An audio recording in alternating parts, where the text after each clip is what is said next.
Assalamualaikum warahmatullahi wabarakatuh. Persoalan hutang piutang menjadi hal yang lumrah kita hadapi dalam kehidupan sehari-hari. Dengan kemajuan teknologi, hutang piutang menjadi semakin mudah dilakukan. Namun jika hutang piutang ini tidak dikelola dengan baik, maka bisa berujung pada ancaman kekerasan hingga pembunuhan. Bagaimana Islam mengatur urusan hutang piutang ini? Kami akan membahasnya dalam Gapai Kemuliaan hari ini. Anda yang memiliki pertanyaan bisa Anda sampaikan melalui email yang tertera pada layar kaca Anda. Sebelum kita mulai diskusi hari ini, kita simak terlebih dahulu informasi berikut ini.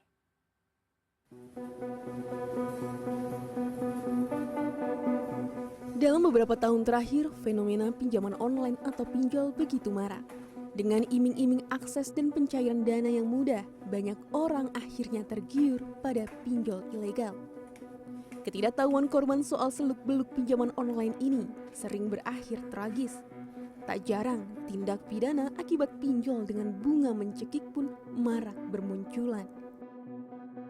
Kasus depresi, penganiayaan, bahkan berujung pada kematian akibat terjerat hutang online menjadi fenomena sosial yang memilukan.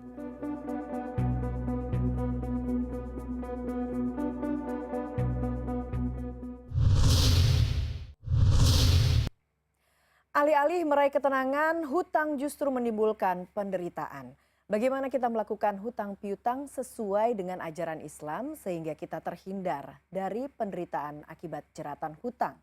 Langsung saja kita tanyakan kepada Kiai Haji Muhammad Faiz. Assalamualaikum Waalaikumsalam Pak warahmatullahi Kiai. wabarakatuh. Nah Pak Kiai, saat ini sedang ada fenomena baru, namanya fenomena pinjaman Online. online. Nah bagaimana sebetulnya hakikat hutang dalam ajaran Ya. Islam sebetulnya?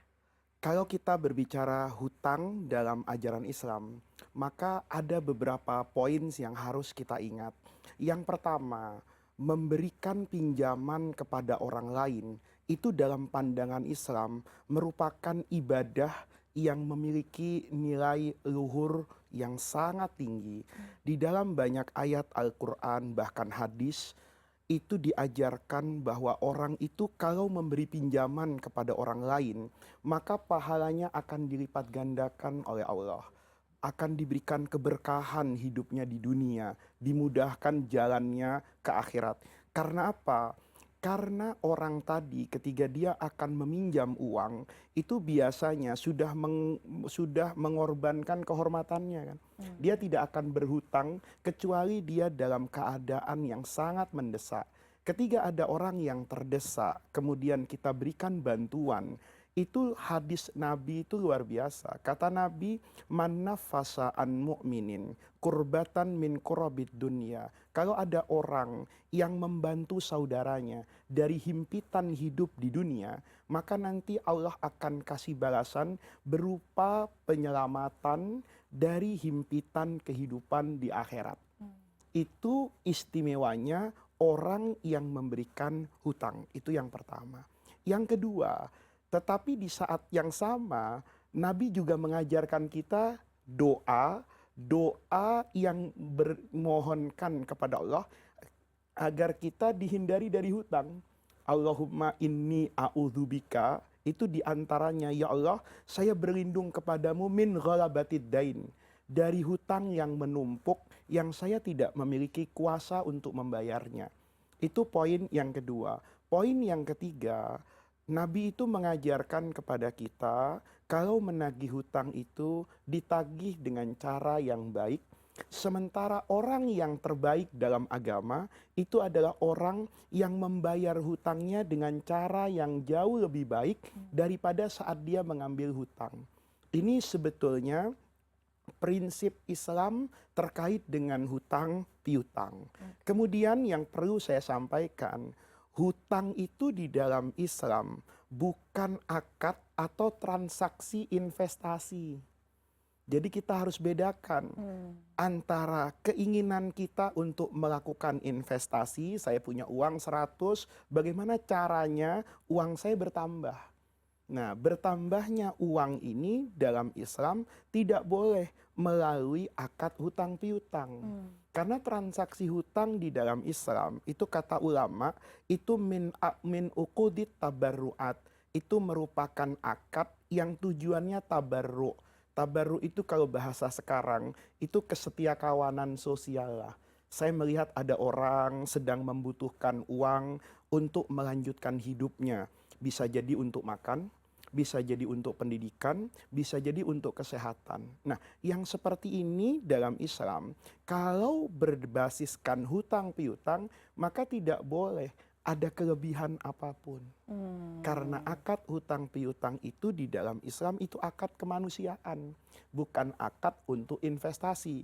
Kalau Anda ingin menginvestasikan uang Anda, itu di dalam Islam disediakan pola transaksi lain yang jauh lebih berkeadilan, lebih bermartabat daripada kita harus menggunakan instrumen yang namanya hutang piutang. Oke, untuk mendapatkan keistimewaan tadi yang Mm-mm. seperti Pak Kiai katakan, apabila kita meminjamkan kelebihan harta kita untuk hutang itu kita Iya, akan mendapatkan paham. pahala dan keistimewaan begitu Keistimewaan. ya. Nah, adabnya itu seperti apa sebetulnya Pak Kiai? Adabnya ketika kita meminjamkan kepada orang, itu kita pinjamkan dengan cara yang baik. Kita datangi orangnya atau orang itu saat datang kepada kita sudah tahu kalau orang ini sedang dalam kesulitan. Ketika kita memiliki kelebihan harta, maka kita berikan kepada orang tadi dengan niat membantu orang tadi. Ini saya pinjamkan dalam jangka 1 tahun, nanti setelah 1 tahun kamu kembalikan kepada saya. Itu pada aspek pemberi hutang.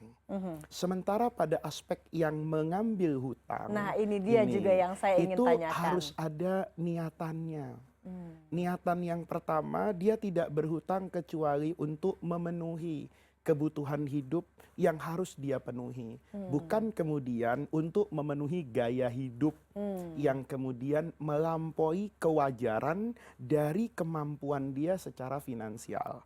Oleh karena itu, kata Nabi, orang yang mengambil hutang dengan niat ingin membayar, maka Allah pasti akan berikan kemampuan dia untuk membayar. Tapi orang yang mengambil hutang dengan niat keserakahan, kemudian ada lagi niatan tidak mau mengembalikan, maka dia akan memperoleh kesulitan sesuai dengan niatannya yang tidak baik tadi. Nah, ini kalau kita lihat, agama sebenarnya mengatakan bahwa orang berhutang itu tidak salah.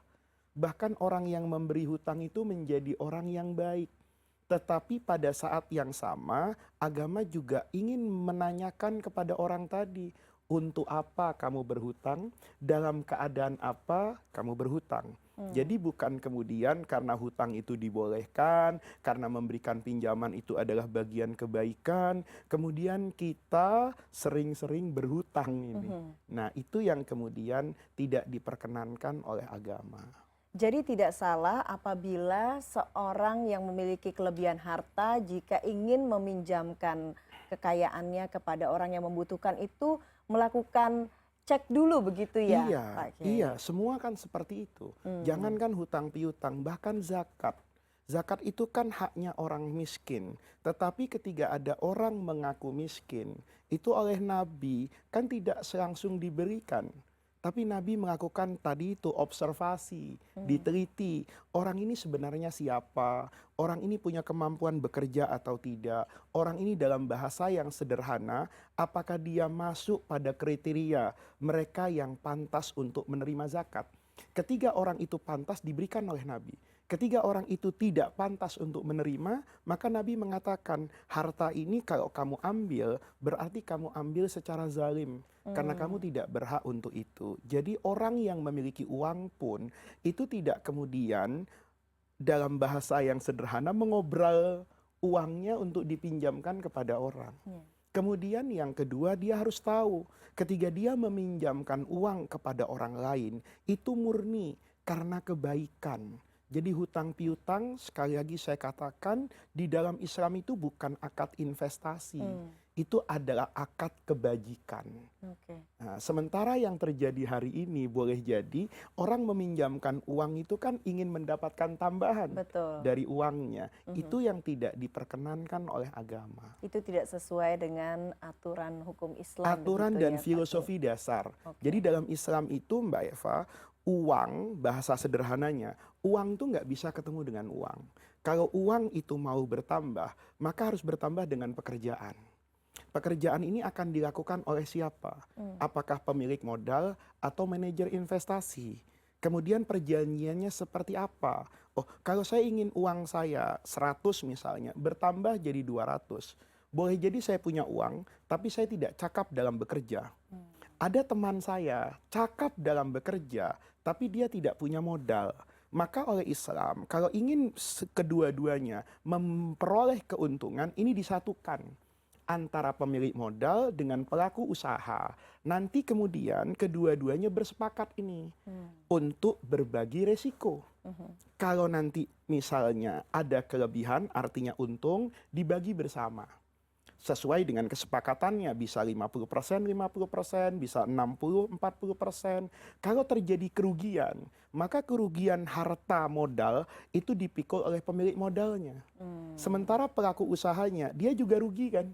Rugi atas pekerjaannya, keringat yang sudah dia keluarkan. Bahkan dalam ekonomi modern, boleh jadi dia rugi reputasi namanya yang gagal menjalankan investasi ini. Nah, itu yang diinginkan oleh Islam ketika itu diniatkan untuk menambah pundi-pundi kekayaan.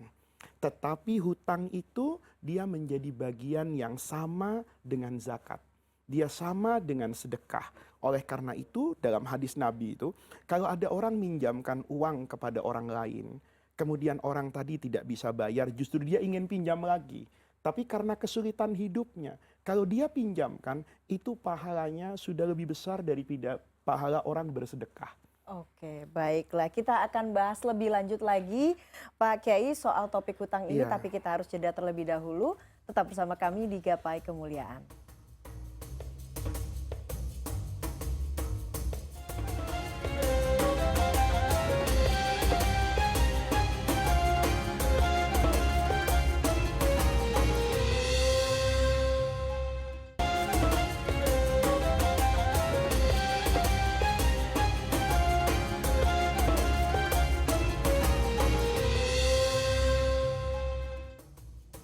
Terima kasih Anda masih menyaksikan Gapai Kemuliaan. Kita lanjutkan diskusi Pak Kiai. Kalau tadi Pak Kiai katakan pada saat meminjam uang biasanya dia akan mengorbankan harga dirinya. Tapi yang kita lihat fenomena sekarang ini meminjam uang begitu mudah karena bisa lewat teknologi. Kemudian banyak juga yang orang mungkin sudah tidak punya harga diri untuk kemudian meminjam hanya sekedar untuk gaya hidup. Iya. Jadi memang itu problematika hari ini. Gaya hidup konsumtif. Itu kan kita lihat di mana-mana. Di mana-mana kita lihat belilah, pakailah gitu. Belum pernah kan belajarlah misalnya. Jadi memang dorongan kehidupan hari ini. Dulu misalnya Mbak Eva waktu saya kecil di dunia perbankan misalnya. Orang bisa ngambil pembiayaan atau kredit secara umum. Itu pasti orang yang punya cukup modal, orang yang punya cukup jaminan, ya, sehingga dia bisa mendapatkan itu. Tapi hari ini hanya bermodalkan identitas kan, kemudian identitasnya difoto, dia bisa mendapatkan pinjaman yang begitu mudah untuk memenuhi hasrat dan keinginan dia terhadap sesuatu yang mungkin bukan kebutuhan pokok dia. Maka agama itu sebetulnya tidak melarang orang pakai handphone, orang naik mobil bagus, nggak melarang. Orang mau makan apa saja, itu tidak dilarang dalam agama. Orang mau minum apa saja, tapi agama bilang kulu washrobu. Kamu makan, kamu minum, tapi wala tusrifu. Jangan berlebih-lebihan. Nah, berlebih-lebihan itu dicela oleh agama. Apapun yang dikaitkan dengan sesuatu yang berlebih-lebihan, itu dilarang oleh agama. Apalagi kemudian terjerat pada pinjaman berbunga atau mohon maaf kadang-kadang saya merasa itu pinjaman bukan berbunga lagi, mungkin berkebun itu. Karena nominal awalnya sedikit tetapi seiring berjalannya waktu yang tidak terlalu panjang, pinjaman itu menjadi berlipat-lipat. Nah, ketika kita mau melakukan satu pekerjaan, itu ada kaidah dalam agama, kaidah yang bersifat umum. Nabi mengatakan la dororo wala diror. Kamu itu tidak boleh membahayakan orang lain, sebagaimana kamu juga tidak boleh dibahayakan oleh orang lain.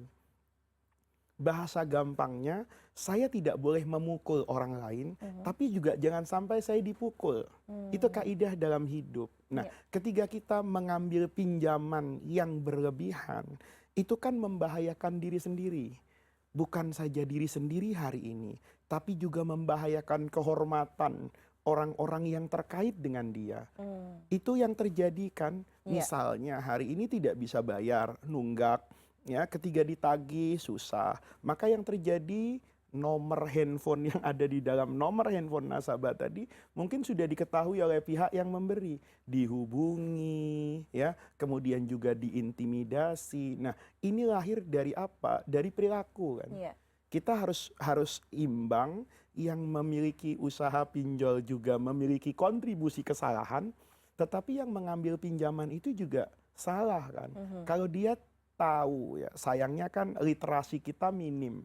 Dia kadang-kadang tidak menghitung kan. Ketika saya ambil pinjaman 1 juta, kalau dipinjam selama ini berapa, dia tidak punya hitungan itu.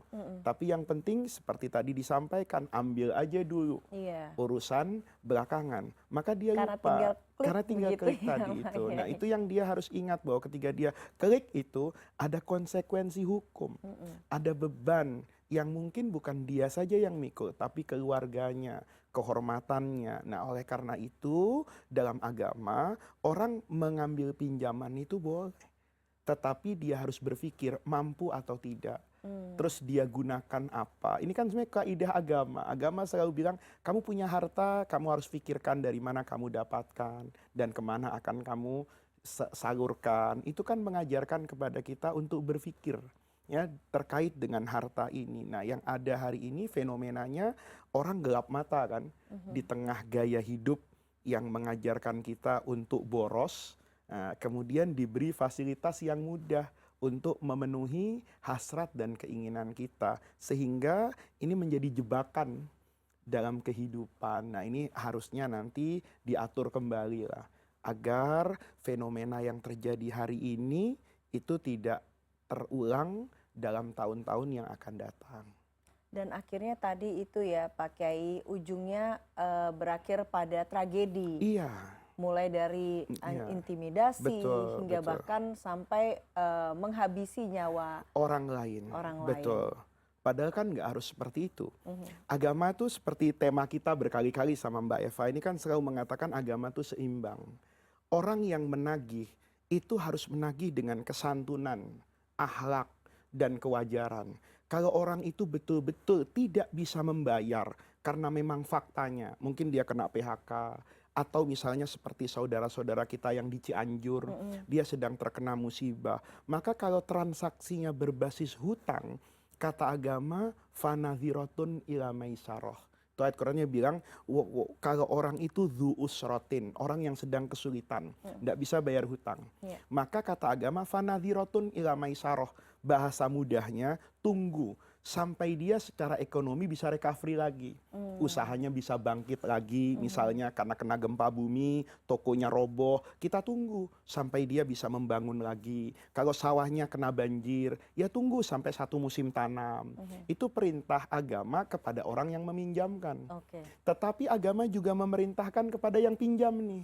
Kata agama, matlul ghani. Kalau ada orang ghani itu tidak selamanya kaya, tapi berkecukupan. Tapi dia dalam bahasa agama itu matola. Matolun itu artinya dia nggak mau bayar. Bahasa gampangnya ngemplang. Itu kata Nabi zulmun.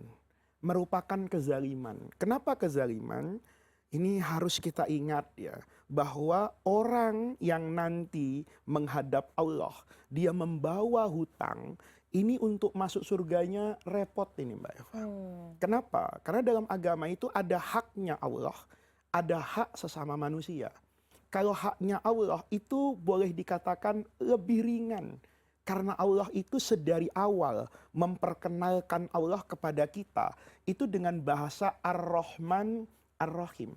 Saya ini kata Allah, Tuhan yang maha pengasih lagi maha penyayang.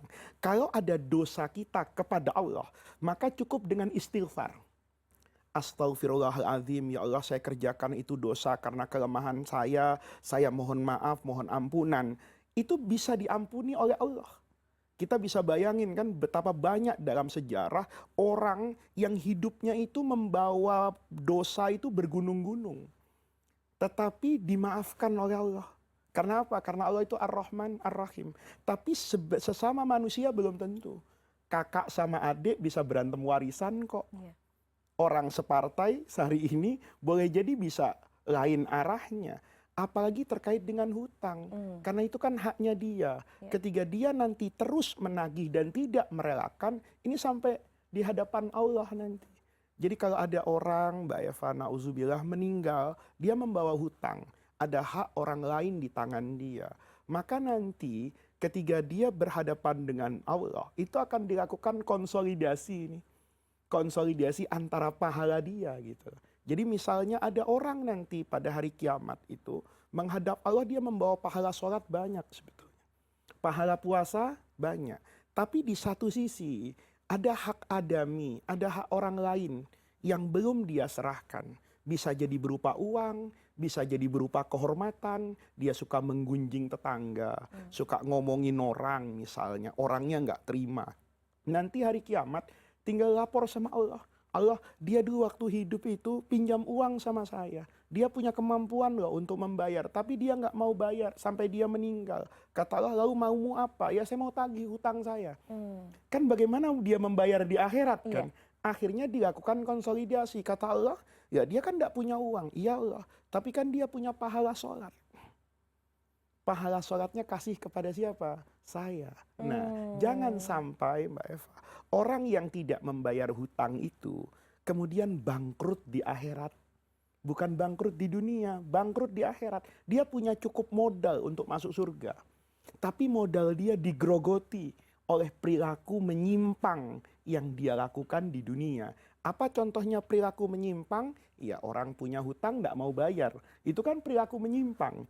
Kalau orang yang benar, dia sadar punya hutang, ya dia harus melunasi. Nah, ini yang kita katakan keseimbangan dalam agama. Jadi agama itu mengayomi semuanya. Yang memberi piutang diayomi, yang mengambil hutang diayomi, dipertemukan dengan akhlak Islam terkait itu. Oke, karena itulah pada saat orang meninggal dunia biasanya langsung keluarga mengatakan kalau ada hutang mohon diselesaikan dengan saya karena nanti akan menjadi beban dan kebangkrutan pada saat nanti karena dengan adanya ucapan dari keluarga yang mengatakan bahwa semua hutang almarhum sekarang, nih kalau bahasa ekonominya di take over kan, oleh siapa ini? Oleh keluarganya. Maka semenjak itu kan dia terbebas dari beban hutangnya gitu loh. Dia beban hutangnya selesai. Nanti dia masuk ke liang kubur, dia sudah tidak punya hutang kan. Karena hutangnya sudah diambil oleh ahli warisnya. Itu yang pertama. Tapi di sisi lain, bukan berarti dengan ini orang jadi menggampangkan. Ah nggak apa-apa, kalau nanti saya mati ahli waris. Oh nggak begitu. Jangankan soal hutang. Soal waris saja, Rasulullah itu pernah punya seorang sahabat. Ya, sahabat Nabi ini Sa'ad bin Abi Waqqas. Itu termasuk sahabat yang punya cukup harta. Menjelang meninggal, dia ingin hartanya dia sedekahkan. Kelihatannya bagus kan, Mbak Eva? Kata Sa'ad bin Abi Waqqas, ya Rasulullah, saya kepengen harta saya sedekahkan untuk untuk perjuangan agama Allah. Bangun masjid lah, kasih anak yatim misalnya. Kata Nabi, jangan. Itu kalau semua hartamu, nanti gimana anak keturunanmu meneruskan kehidupan ini? Kata dia, ya sudah Rasulullah, kalau nggak boleh setengahnya deh. Nabi bilang, jangan. Setengah itu banyak. Diturunkan terus. Nanti pada angka sepertiga, kata Nabi, ya sudahlah. Kalau kamu maksa sepertiga nggak apa-apa. Padahal wasulusu katsir. Sepertiga itu udah banyak loh. Terus Nabi ngomong begini Mbak Eva. Innaka, sesungguhnya kamu, antadzaro warosataka, meninggalkan ahli warismu, anak-anakmu, agniya, dalam keadaan kaya. Itu jauh lebih baik daripada kau tinggalkan mereka dalam kekurangan yang nanti ia takafaf. Ya takafaf itu mengemis. Lah ini kan berarti Nabi berharap ketika orang itu meninggal, dia tidak menjadi beban Ya. kepada ahli warisnya. Tetapi seandainya ini terjadi, bagian dari kebaikan anak kepada bapak, itu kalau bapaknya meninggal punya hutang, ya ditanggung. Tapi bapaknya jangan semena-mena, merasa, oh nggak apa-apa, anak saya 12 lagi. Iya. Kalaupun saya ambil pinjaman pinjol misalnya 1 miliar, itu dibagi 12 kan nggak sampai 100 juta satu anak saya. Iya. Itu bukan seperti itu memahami Iya. agama. Baik. Jadi yang pasti berhati-hatilah begitu ya Pasti Pak Kiai dalam berhati-hati. berhutang piutang. Baiklah, kita akan kembali sesaat lagi. Kita harus jeda terlebih dahulu. Tetap bersama kami di Gapai Kemuliaan.